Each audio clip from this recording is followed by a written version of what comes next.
Shalom, this is Kabed-Yahuw ben Yehochanan HaMizrahi, or Kabed-Yahuw for short, here to start a course for teaching the basics of the Hebrew language. So, many people have heard that the Hebrew language does not have vowels, only consonants, and for some that is very confusing. Others have heard that it does have vowels, that they are the little points and marks around the letters. The reality is that the Western understanding of consonants and vowels is completely non-existent in Hebrew.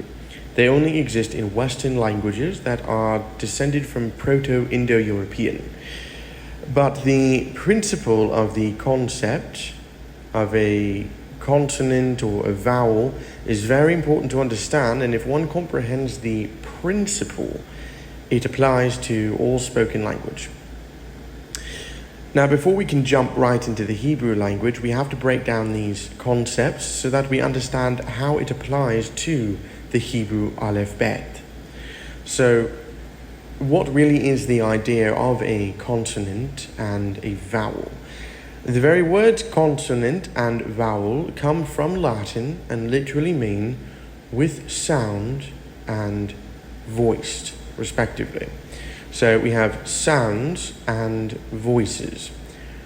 What is the difference? Well, the sound is the action that starts the pronunciation.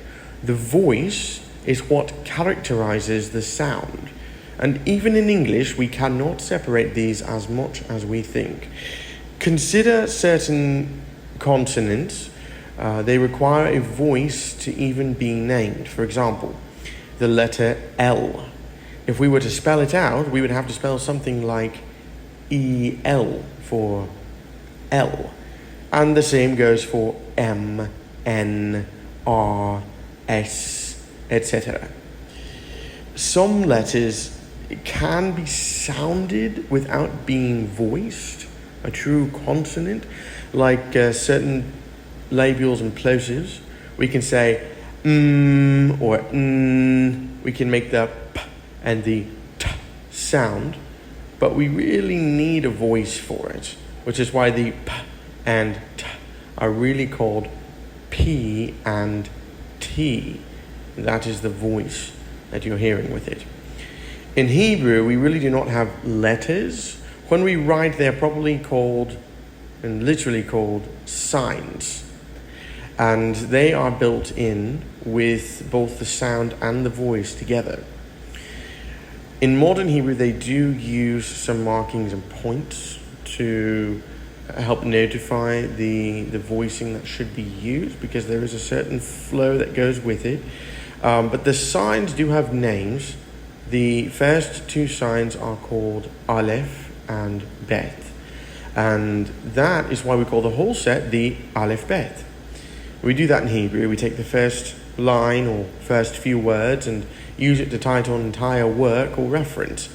And the Greeks took the names of those first two signs from the Phoenicians and called the Aleph Alpha and the Bet Beta. And so they said Alpha Beta. And now in English we just say alphabet.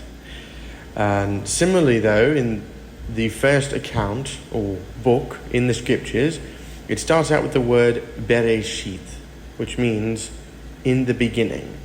And that is what we title that entire account or book. So, as I mentioned, in Hebrew, the signs have both the sound and voice built into them. And I talked about earlier, there is a certain flow and context which naturally shapes the voicing for each sign. It is similar in English with words like tall and tail. How do we know how to shape the A sound? Tall and tail. Or when we combine certain words in English, like the difference between the words staff, ford, and shire, can become Stafford and Staffordshire. No one would say Staffordshire, because that would be difficult and odd, and it would actually take them out of context of being one word, Staffordshire. Now, in a Hebrew example, we have the word ben, Bet, Nun, and we know it is pronounced Ben, which means a son. We also have the word Banim, Bet, Nun, Yod, Mem, and we know it is pronounced Banim, which means sons. So in a sense, Hebrew is very, very simple. It just takes familiarity. But the only way to start is with the Aleph Bet, and that is where we will begin. And we will do 3 at a time. In the next episode, we will cover Aleph, Bet, and Gimel. Thank you for listening. Shalom.